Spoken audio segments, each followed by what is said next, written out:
오늘의 주제 말씀은 너희도 예비하고 있으라.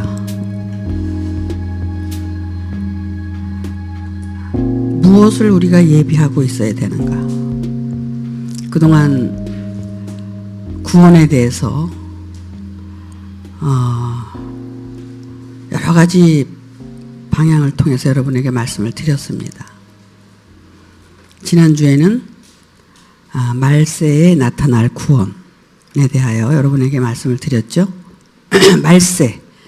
말세가 이르지 않으면 절대로 우리에게는 구원이 없다. 그래서 그 말세란 어떤 것이냐 해서 그 말세에 대해서 여러분에게 말씀을 드렸습니다. 제가 우리들의 그 신앙생활이라는 게 어떤 건가 하고 생각을 해봤더니 여전히 우리는 착각을 하면서 하는 신앙생활이다. 우리가 하는 신앙생활이 왜 착각을 하면서 하는 신앙생활일까? 또 생각을 해봤어요. 그랬더니 결국 알지 못하고 하는 신앙생활은 여전히 착각할 수밖에 없다는 겁니다. 그래서 뭘 알지 못하는가? 그 알지 못하는 게 도대체 뭐냐? 그것은 결국 자기를 알지 못하고 신앙생활을 하는 것은 결국은 착각을 하면서 하는 신앙생활이다. 결국은 내가 대단한 존재고 내가 나에게는 정말 그 소중하고 그런 존재입니다. 그런데 내가 어떤 존재인지를 잘 모르고 신앙생활을 한다면 그것이 착각이라는 겁니다. 그래서 우리 교회에 정말 그 위대한 말, 자기 존재 발견이 안 되면 신앙생활은 헛된 것이다. 이런 얘기를 저희들은 하고 있습니다. 여러분, 양파 껍질을 까다 보면 계속 까요. 계속 까는데 까고 나면 그 속에 뭐가 있습니까? 아무것도 없는 거 여러분 뭐 생활 속에서 늘 아시잖아요. 이와 같이 자신을 벗기고 보면 결국 아무것도 없고 아무것도 아니라는 것을 깨닫는 겁니다. 그런데 우리는 신앙생활을 어떻게 하느냐 하면 그렇게 없는 것을, 내가 아무것도 아닌 것을 찾아 들어가야 되는데 우리는 자기 안에다 하나 둘 채워간다는 겁니다. 그 결국 채워간 것들이 결국 무너져야 될 것들이라는 겁니다. 오늘 마태복음 24장에서 말씀하시는 이 말세장은 결국은 말세는 어떤 현상이 오느냐 하면 우리가 세상의 종말을 생각해도 세상 종말은 물론 마태복음 24장을 세상교회에서는 세상 종말로 말씀을 전합니다. 근데 우리 교회에서는 이 말세가 세상 종말이 아니라 그것은 하나님의 영역에 있는 거고 나 자신의 개인의 종말이 오지 않으면 구원은 우리에게 이루어질 수 없다는 것을 누누이 여러분에게 수차례 매번 여러분에게 이걸 전한 겁니다. 그래서 세상에 그 끝이 오면 어떻게 돼요? 종말이 오면 세상이 다 있던 것들이 없어지는 것처럼 그것은 비유입니다. 보이는 세상을 놓고 우리가 비유를 예수님께서 말씀하신 거예요. 우리가 지금까지 잘못한 그 신앙생활을 전부 무너뜨리고 없어지는 게 말세입니다.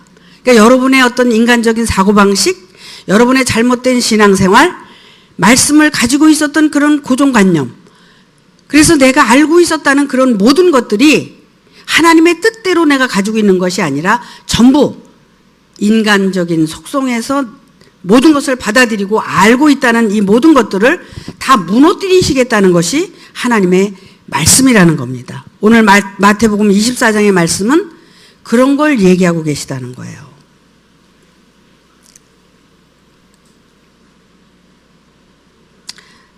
나라는 존재가 결국 하나님의 말씀을 가지고 회칠하고 덧입히고 포장하고 거짓으로 모든 것을 소유하고 있었다는 겁니다. 이거를 알고 깨달아야 된다는 거예요. 내가 알고 있는 게 전부가 아니라는 것을 알아야 된다는 거예요. 그것이 마지막 날에 나 개인의 종말이 온다는 것을 말씀하고 있다는 겁니다. 그럼 오늘 말씀의 주제가 너희는 예비하고 있어라. 그럼 뭘 예비하고 있는 거냐 이거예요. 말씀을 통해서 나 자신에 대해서 올바르게 알고 성찰을 해야 된다는 겁니다. 그래야 예비하고 있다는 거예요. 그 예비하고 있으라에 대한 그 기준을 오늘 제가 여러분에게 말씀을 드리려고 하는 겁니다. 어떻게 예비를 해야 되는가에 대해서.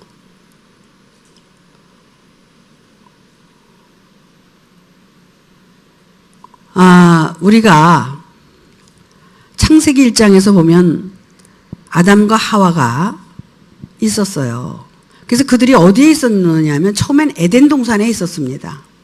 그래서 하나님이 주시는 양식을 먹고 거기서 아주 행복하게 잘 살고 있었다는 겁니다. 그런데 어느 날 뱀의 꼬임을 받아서 결국은 그 에덴 동산에서 쫓겨나게 되는 겁니다. 이것은 어느 장소적인 에덴 동산이 아니라 우리가 하나님의 말씀을 듣고 나 자신을 찾아가고 내가 정말 어떤 존재인지 발견에 들어가야 되는데도 불구하고 거기다가 그 말씀을 가지고 덧입혀서 자기가 어떤 존재인 것처럼 착각하고 신앙생활을 하고 있기 때문에 우리는 자기의 그 마음 안에 자기 존재를 발견하지 못하고 결국은 미혹을 받아서 살아가게 된다는 겁니다. 그것이 바로 에덴 동산에서 쫓겨난 아담과 하와의 존재가 결국 내가 내 인간의 본질을 깨닫지 못하고 거기에서 벗어나서 하나님의 말씀이라는 것을 가장하고 내가 어떤 존재인 것처럼 착각하고 살아가는 이 모순이 결국은 그 에덴 동산에서 쫓겨나는 결과를 초래하게 된다는 겁니다. 그렇다면 우리는 하나님의 말씀을 통해서 얼마나 나 자신에 대해서 분명하게 발견하고 가지 않으면 오늘도 우리는 에덴 동산을 입성을 할 수가 없다는 겁니다. 에덴 동산은 어떤 곳이에요? 거기는 발가벗고 살아도 부끄러움을 모르는, 그래서 하나님 앞에 떳떳한, 그래서 자유자재한, 정말 아무것도 걸치지 않은 상태에서도 행복하게 살아갈 수 있는 그런 곳을 에덴 동산이라고 합니다. 근데 우리는 어떻게 됐습니까? 지금도 우리는 이 옷을 걸치고 부끄러움을 감추고 거짓을 진실인 양 이렇게 살아가는 것이 우리들의 모습이라는 겁니다. 이런 것들이 다 무너지고 깨어져서 정말 아담과 하와처럼 그렇게 발가벗고도 부끄럽지 않은 그런 존재가 되는 것이 우리의 신앙이라는 겁니다. 그런 존재가 되기 위해서 왜 에덴 동산에 우리는 다시 입성을 해서 거기에서 하나님과 더불어 행복을 누리면서 살아야 되기 때문에 그런 겁니다. 그런데 어떻습니까?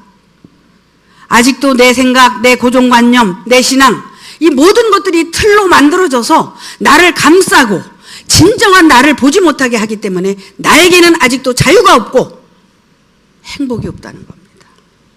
어떤 속에서도 나는 힘들고 고통스럽고 그것 때문에 괴로워하는 그런 입장에 있다는 겁니다. 왜 그래요? 아직도 에덴 동산에서 쫓겨난 그때부터 지금까지 신앙생활은 열심히 했는데 말씀은 열심히 듣고 했는데 아직도 에덴 동산에 입성을 하지 못했기 때문에 이렇게 살 수밖에 없다는 겁니다.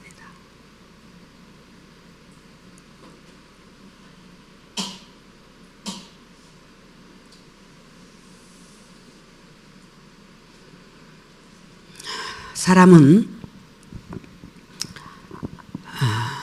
내가 그냥 존재하는 것이 아니라 하나님에 의해서 우리는 존재하고 있다는 겁니다. 그 하나님은 이 우주와 같은 존재로서 이 우주를 창조하기 이전에 이미 계셨던 하나님. 그래서 이 우주를 창조하고 정말 이 지구를 창조하고 인간을 창조하고 거기에서 왜 살게 하셨을까요? 거기에서 정말 하나님과 더불어 하나님을 깨닫고 하나님을 경외하고 하나님을 공경하고 하나님을 신뢰하면서 살아갈 수 있는, 그래서 나는 절대 피조라는 것을 깨달아서 하나님을 우러러보고 하나님께 경배하고 살아가기를 바라는 것이 하나님의 뜻이라는 겁니다. 왜 그래요? 그는 본래부터 이 우주가 있기 전부터 존재하는 하나님이기 때문에 모든 것을 창조해놓고 보시기에 좋았더라, 보시기에 좋았더라 그러면서 그는 모든 만물을 통해서 하나님을 알아보고 감사하고 살아가는 그런 모습들을 통해서 만족해 하시고 하나님의 나름대로 정말 이것이 창조의 역사라는 것을 하나님은 우리에게 일러주고 알려주고 계신 거라는 겁니다. 그런데 우리는 어떻습니까? 이 자그마한 지구라는 행성 안에서 살고 있으면서 전쟁과 정말 그 욕심과 그 욕심으로 나타난 것이 모든 전쟁이겠죠. 그러므로 인해서 고통, 그 모든 것들로 하여금 나타나는 그 괴로움 속에서 우리는 이렇게 살아가고 있잖아요. 우리나라도 한번 보세요. 지금 어떤 처지에 놓여 있는가. 국민들은 모두 탄식을 하고 있습니다. 이런 것들이 우연이라고 생각을 우리는 할 수가 없습니다. 우리에게는 이런 고난이나 고통들이 필요하기 때문에 왔다고 저는 생각을 합니다. 수도 없이 이 지구라는 곳에 하나님이 역사하시면서 우리 인간이 가지고 있는 그 고정관념 속에서 계속 그 의식이 바뀌고 또 바뀌어서 하나님을 올바로 알아갈 수 있는 그런 인간으로 창조하고 싶으셔서 오늘도 살아계셔서 우리를 지켜보고 계시다는 겁니다.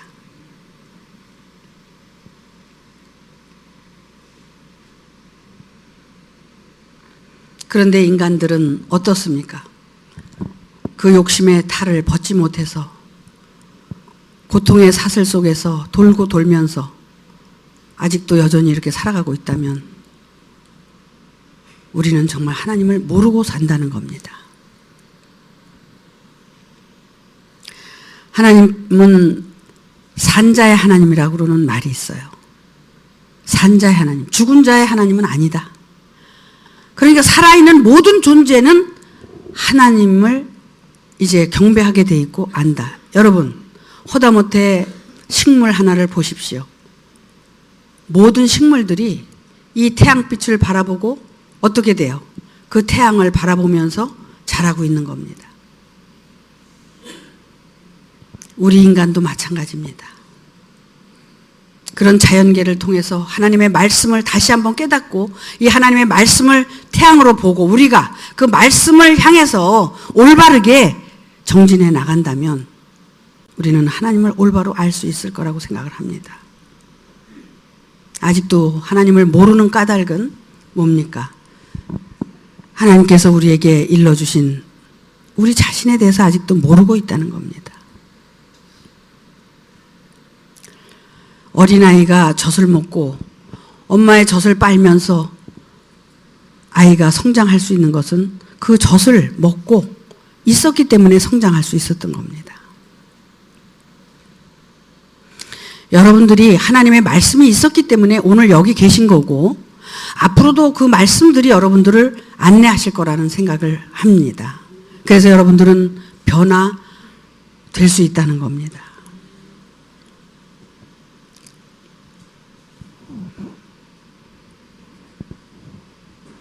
다니엘 선지자가 그런 말씀을 하셨어요. 멸망에 가증한 존재, 미운 물건에 대해서 얘기를 하면서 너는 이거를 마지막 때까지 간수해라. 이것을 마지막 때까지 잊어버리지 말고 가지고 있어라, 이 말이에요. 그것은 뭘 얘기하느냐면 마지막 때가 준비가 되지 않으면 구원이 이루어질 수 없다는 걸 얘기하는 겁니다.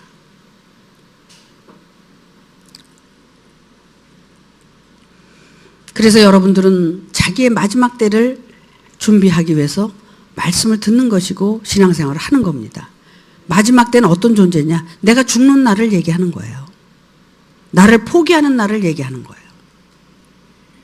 죽는데 이 육신이 죽는 게 아니라 우리의 모든 잘못된 사고를 다 내려놓는 그 순간을 죽음이라고 합니다. 여러분이 최고라고 가지고 있었던 것, 나로부터 만들어진 모든 것들을 다 내려놓을 수 있는, 나는 아무것도 아니라는 것을 인정할 수 있는 그때를 마지막 때라고 합니다.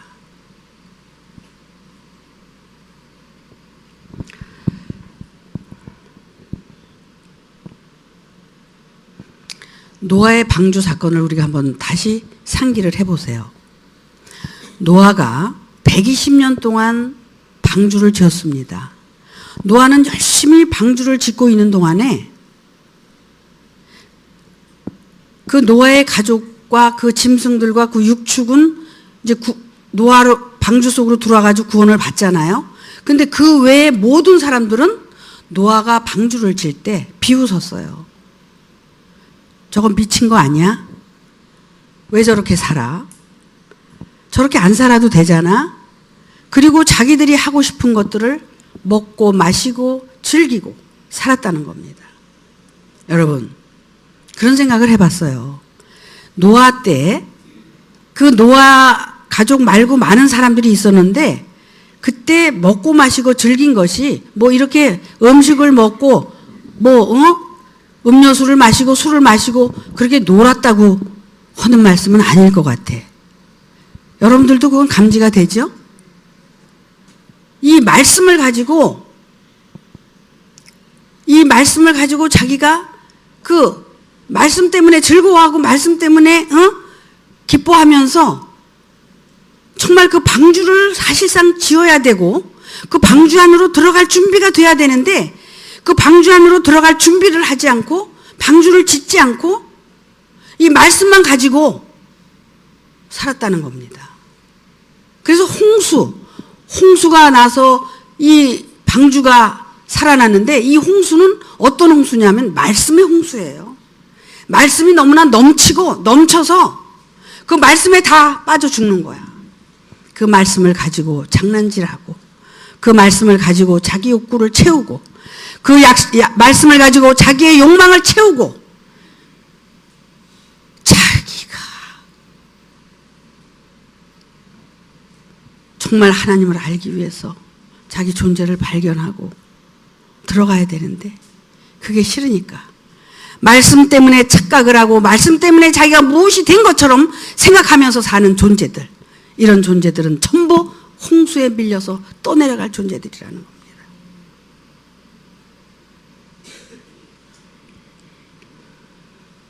저는 그런 생각을 해봐요. 우리가 지금 가고 있는 길은 넓고 평탄한 길이 있고 좁고 협착한 길이 있다고 그래요.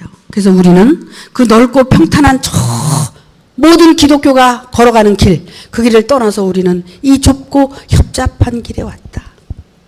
그래서 우리는 이 의증교회가 정말 방주와 같은 교회다. 우리끼리는 이런 얘기를 합니다.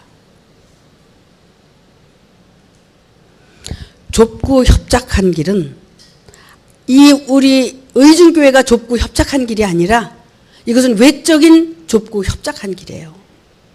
진정한 좁고 협착한 길은 나 자신을 들여다보고 내 안에 들어가서 나를 발견하기가 너무나 어렵기 때문에 좁고 협착한 길이라는 겁니다. 세상 말로 그런 말이 있습니다.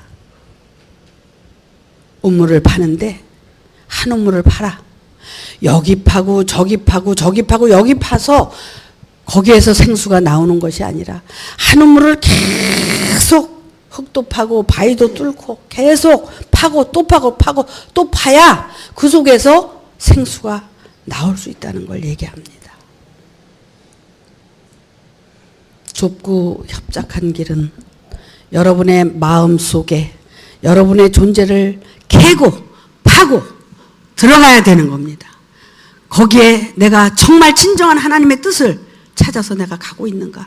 아니면 내 욕심을 찾아서 가고 있는가? 내가 정말 착각하고 있지 않은가? 아직도 나는 무엇이 있는 것처럼 생각하고 있는가? 아니면 이 모든 것들을 다 무너뜨리지 않으면 나는 살 수가 없다는 것을 깨닫고 지금 무너뜨리고 있는가?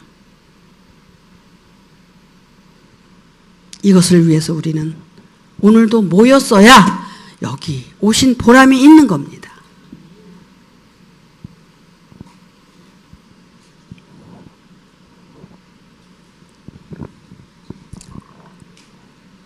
너희는 예비하고 있으라. 어떻게 무엇을 예비하고 있어야 됩니까? 아직도 내가 어떤 존재인지 모르면 나는 또 거짓말을 해야 되고 나는 또 다른 사람을 미혹시켜야 될 수밖에 없는 그런 존재란 말이에요. 내가 어떤 존재인 것을 알아야 진정한 내가 삶을 살 뿐만 아니라 그 삶을 통해서 나도 구원받고 저들도 구원시킬 수 있는 그런 존재가 될 수 있다는 겁니다.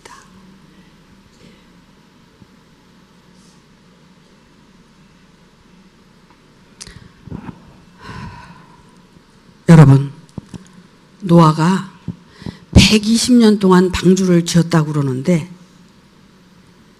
아니 어떻게 그때는 이제 살기도 뭐 오래 살았다 그러니까 뭐 120년 동안 방주도 지을 수 있었겠지 우리가 이렇게 생각을 하지만, 그 120년이라는 숫자는 상징적인 숫자지 어떤 120이라는 그 연수를 얘기하는 건 아니라고 저는 생각을 합니다. 우리가 1에서 10이 꽉 찬 수입니다. 그 10이 열이 되면 100이 되는 겁니다. 그 100이 되면 모든 것이 꽉 찼다는 의미를 얘기합니다. 그래서 12라는 숫자는 120이라는 숫자는 그 100이 넘쳤다는 숫자입니다. 예수님께서 3,000명, 4,000명, 5,000명을 데리고 다니면서 이 말씀을 증거하고 양식을 먹였는데 다 떠나고 12명만 남았어요. 그 12명은 예수님께서 사랑하고 정말 자기의 피와 살을 먹여서 자기와 같이 만들려고 했던 제자들이었습니다. 그런데 예수님이 십자가에 돌아가시려고 할 때, 붙들려 갈 때 그들이 예수님을 따라갔나요? 한 사람도 안 따라갔습니다. 나는 모릅니다. 그리고 다 도망간 거예요.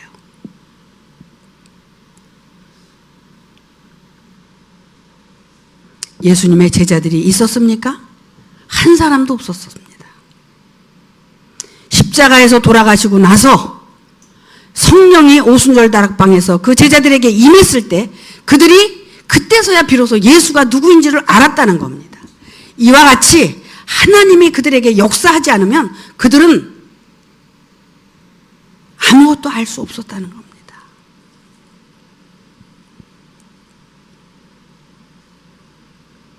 이것은 노아 방주를 120년 동안 지었다는 것과 같이 예수님께서 12제자를 불러서 키웠다는 것과 동일하다는 겁니다.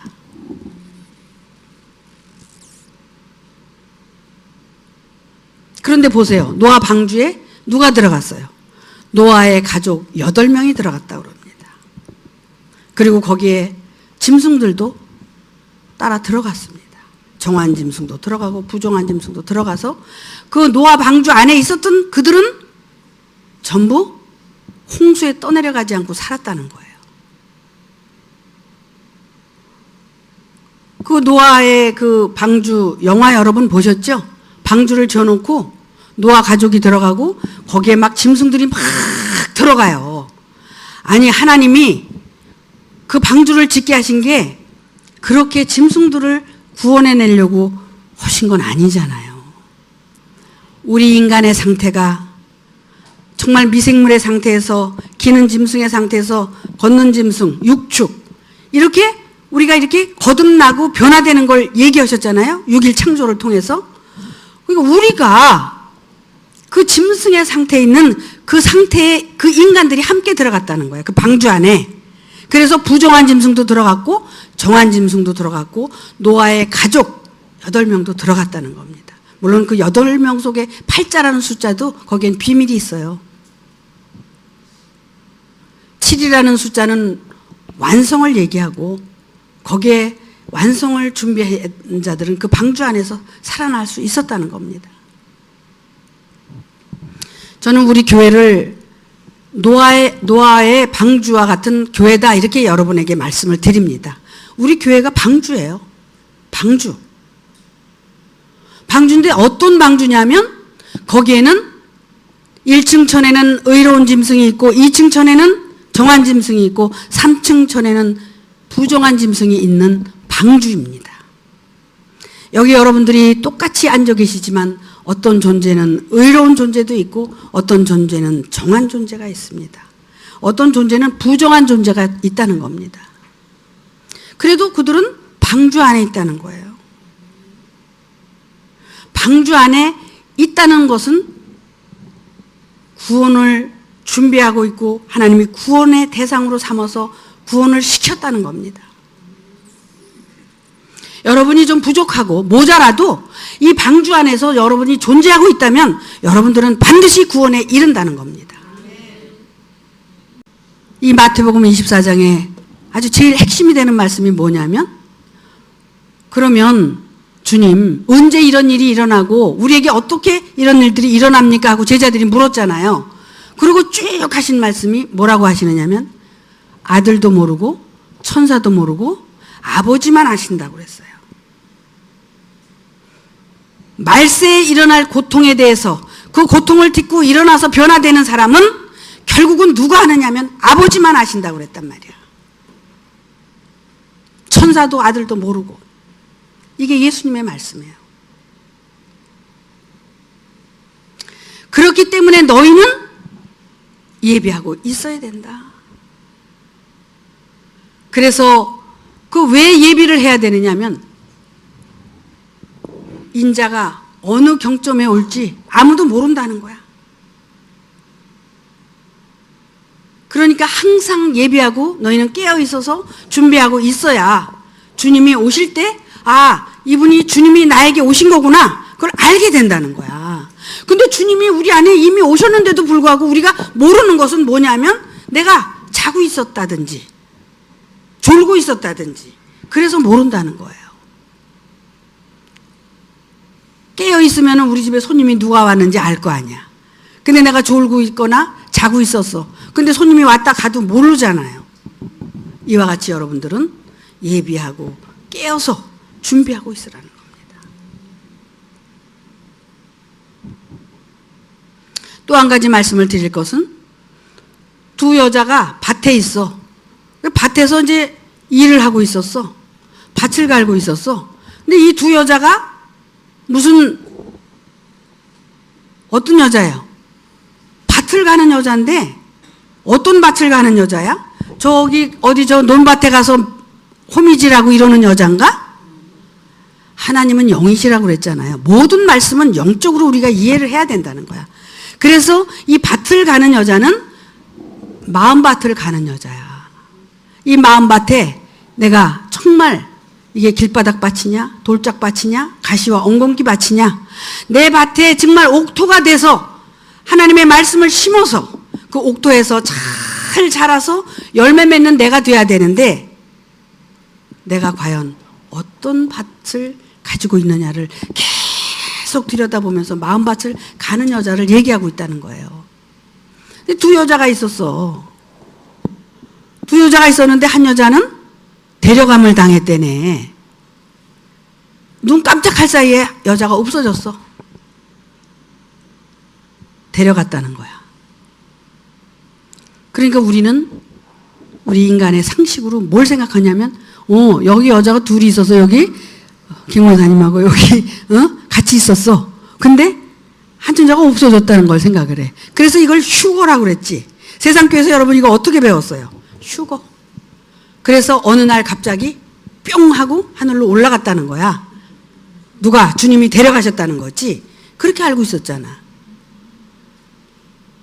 우리가 얼마나 잘못 알고 있어서 모든 말씀을 영적으로 이해하지 못하니까 전부 육신적으로 알고 육신적으로 가르치고 육신적으로 우리는 생각하고 있었다는 거야. 근데 여기서 말씀하시는 주님의 말씀은 뭐냐면 마음밭을 갈고 있을 때 한 여자는 영적인 존재로 거듭났고 한 여자는 육신적인 존재로 남아있다는 거야. 그러니까 둘이 똑같이 있었어. 근데 몰라. 봐도. 저게 영적으로 거듭난 존재인지 아니면 육적으로 아직도 머물러 있는 존재인지 우리는 볼 수가 없다는 거야. 그건 천사도 모르고 아들도 모르고 누구만 알아? 하나님만 아신다는 거야. 그러면 뭐예요? 내가 나를 모르면 나도 모르는 거야. 내가 나를 알아야 나를 알지. 내가 거듭나고 있는지 아니면 내가 버려둠을 당한 여잔지 알아야 되잖아.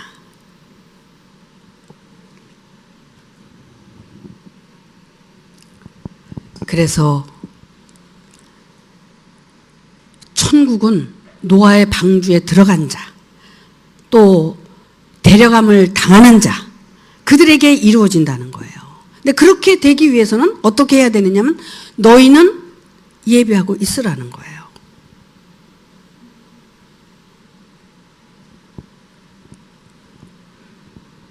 그래서 주님의 말씀을 우리가 한번 읽어봅시다. 44절, 마태복음 24장 44절 한번 보세요.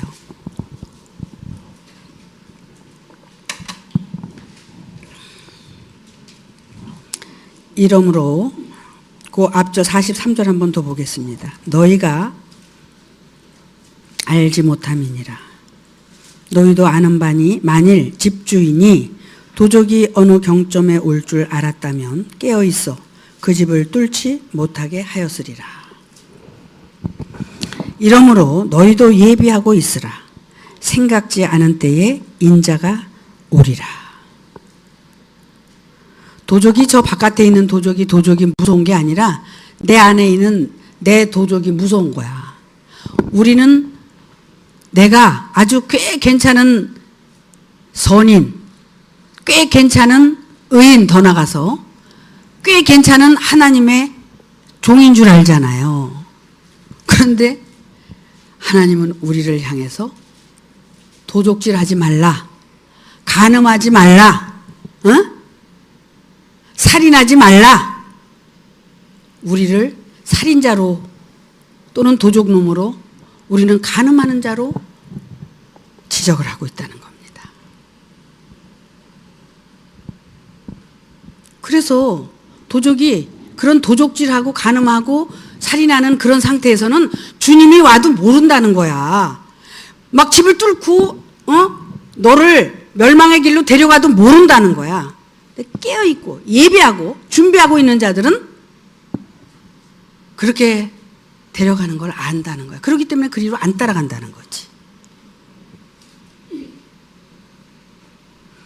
그래서 너희도 예비하고 있으라. 생각지 않은 때에 인자가 오리라. 도적이 그렇게 깜깜한 밤중에 와서 몰래 도둑질해 가는 것처럼 인자도 그러하리라.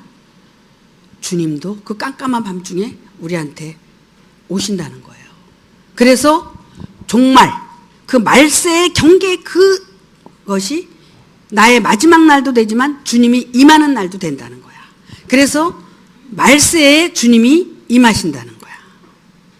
내 존재가 지금까지 가지고 있었던 그 꽤 괜찮았던 존재가 결국 자기 안을 들여다보니까 정말 자기 존재가 자기도 싫어.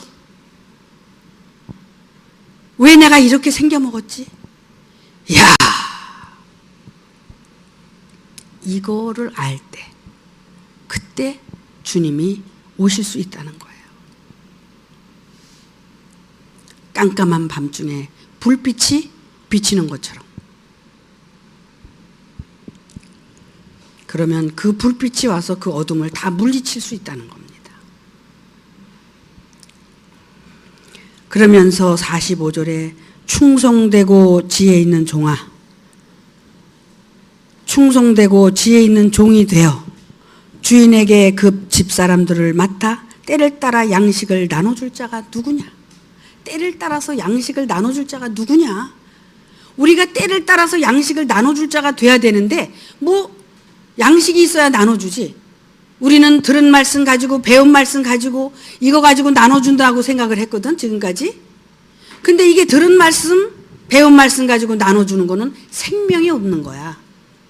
이 말씀이 내게 이루어져서 내 안에서 정말 하나님의 생명으로 나타난 그 말씀을 나눠주는 자가 돼야 된다는 거야. 때를 따라 양식을 나눠줄 자는 나를 본 것에 대한 진실. 인간이라는 존재가 이렇더라. 이거를 아는 것. 이런 것들을 가지고 옆에 있는 사람한테 너는 어떠냐? 너는 의롭냐 아직도? 나는 의롭지가 않더라. 처음에는 의로운 줄 알았더니 점점 들어가 보니까 의로운 게 아니더라. 이런 얘기를 나눠줄 수 있는 자. 때를 따라서 그 생명의 그 진실을 나눠줄 수 있는 자.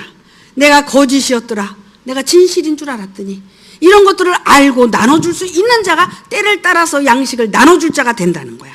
이것이 바로 내 안에 옥토에 이제는 말씀을 심어서 그 말씀이 싹이 나고 잎이 나고 열매를 맺는 그 모든 것들을 가지고 나눠줄 수 있는 자. 그런 자가 돼야 된다는 겁니다. 그래서 그런 자는 어떤 자냐면 인자가 오지 않으면 절대로 그것을 할 수가 없는 거야. 왜? 나는 빚어요. 나는 정말 아무것도 할 수 없는 존재라는 것을 깨닫는데 내가 하는 것이 아니라 이제는 그 진리의 성령이 내 안에 오셔서 나를 살릴 뿐만 아니라 그것을 가지고 살려낼 수 있는 그런 양식으로 우리 안에 이제 나타난다는 겁니다. 그래서 그렇게 그 집사람들을 맡아 때를 따라서 양식을 나눠줄 자가 된다면 어떤 사람이 되느냐면 이제 46절에 보니까 주인이 나타나는 때가 온다는 거예요. 주인이 이제 그동안 어떻게 해요? 종에게 맡겼어. 양식을 나눠주게 만들었어. 그래서 맡겼는데 그걸 어떻게 하나 하고 보니까 주인이 와서 보니까 그 종에 이렇게 하는 것을 보면 그 종이 복이 있으리로다. 왜 복이 있느냐면 내가 진실로 너희에게 이르노니 주인이 그 모든 소유를 저희에게 맡기시리라. 그래서 주인이 그 종이 하는 걸 가만히 보니까 여전히 종이지. 그래가지고 종의 일을 잘 감당해서 열매를 맺어가지고 주인이 기뻐하는 그 열매로 만들어서 주인을 기쁘시게 할 수 있는 그런 종이라는 것을 보게 된 거야. 그러니까 주인이 저에게는 그 모든 소유를 맡아서 하도록 하는 것이 좋겠구나 해가지고 주인이 와서 그 종에게 그 모든 소유를 맡긴다는 거야. 그러면은 이 맡긴다는 소유는 어떤 거냐? 종은 정말 하나님의 아들인 예수도 종의 종노릇을 했어요. 섬겼다는 거야. 그래서 진실로 하나님의 아들로 거듭나게 됐다는 거야. 이와 같이 정말 주인이 올 때 그 종이 이렇게 하는 것을 떳떳한 것보다도 올바르게 하는 것을 봤을 때 그 주인은 그 종에게 모든 것을 맡길 수 있는 그 소유를 맡기는데 그 소유가 어떤 거냐면 그 소유는 천국이라는 거예요. 기업이야. 말하자면 하나님께서 그 기업을 나누어 준다고 그랬잖아요. 그 하나님께서 우리에게 나눠주려고 하는 기업이나 그 소유는 하나님의 나라라는 거예요. 나라. 그 천국을 맡겨주고 그 천국을 이제 이루어주겠다는 거예요. 이게 얼마나 대단한 거예요. 항상 여러분에게 말씀을 드렸어요.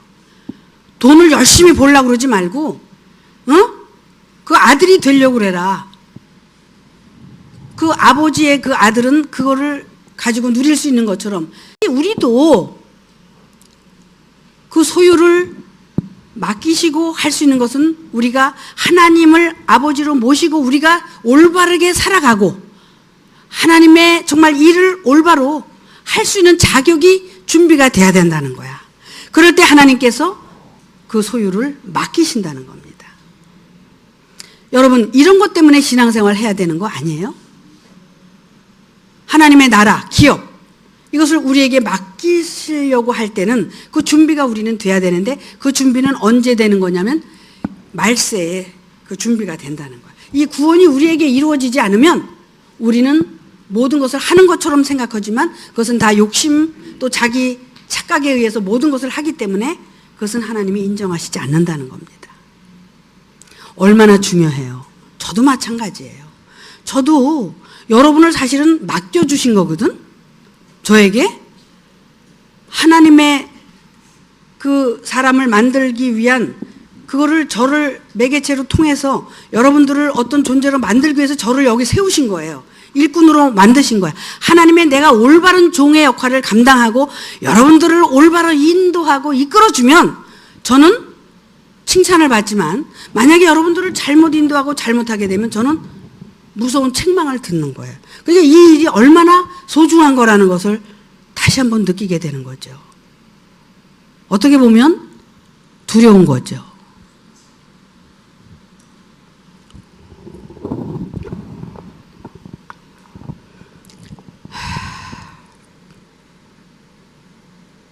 그 두려움에 대해서 한번 생각을 해봤습니다. 두려움이란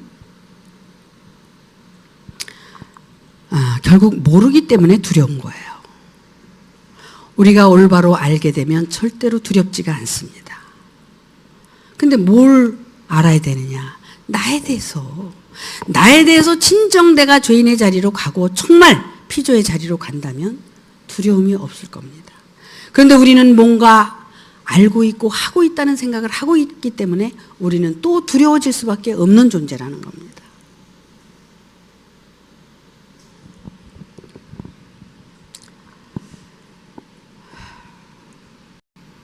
전도자가 뭐라고 그랬어요? 전도자는 솔로몬 왕 아니야. 유대의 왕.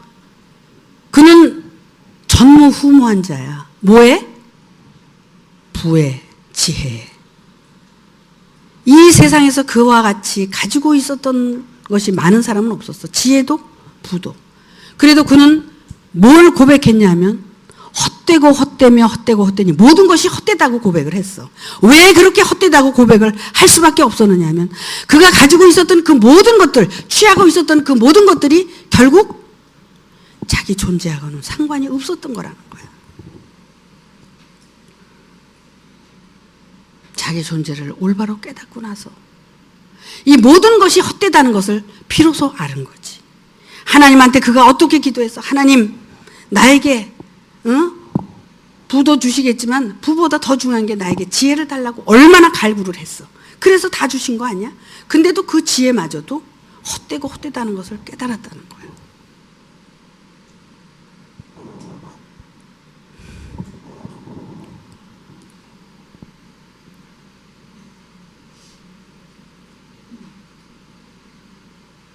지금 우리가 하고 있는 신앙생활이 여러분이 여러분을 찾아 들어가는 그 신앙생활이 지금 어디에 지금 있느냐? 아담아, 내가 지금 어디 있느냐? 하나님은 여러분에게 지금 이렇게 묻고 계십니다. 어디에 있느냐?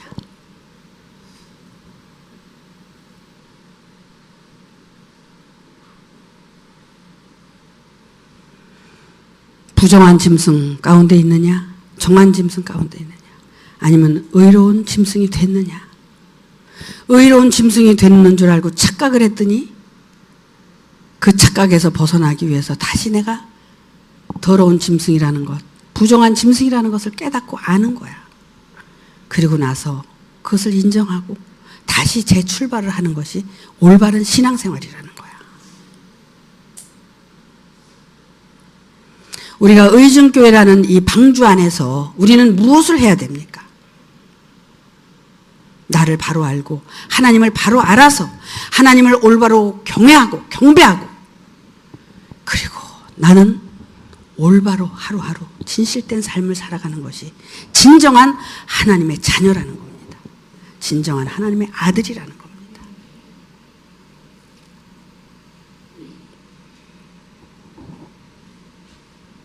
여러분, 우리의 신앙생활은 우리에게 대단한 겁니다. 어떻게 보면 정말 그 죽어야 마땅할 존재가 이렇게 부름을 받아서 나라는 존재를 밝히 보고 알아서 밖에 있는 것을 가지고 들은 것을 가지고 배운 것을 가지고 알려주는 게 아니라 네 안에 있는 것을 가지고 구제해라. 너에게 이루어진 사실에 대해서 알려줘라. 그것만이 능력이고 생명이라는 것을 말씀하고 있다는 겁니다. 여러분 안에 지금 뭐가 있습니까? 여러분 안에 뭐가 있어요? 여러분 안에는 여러분 자신이 있습니다. 그 자신을 포장하고 위장하고 회칠하지 말고 있는 그대로 여러분의 모습대로 가지고 살아가면서 진실하게 올바르게 살아갈 줄 아는 여러분이 되셨으면 합니다. 저도 마찬가지고요. 저도 이렇게 노력을 하고 갑니다. 여러분도 같이 노력하면서 정말 우리가 하는 이 신앙생활이 헛되지 않고 보람 있게 살아갈 수 있는 그런 여러분이 되셨으면 하는 바람입니다. 마치겠습니다.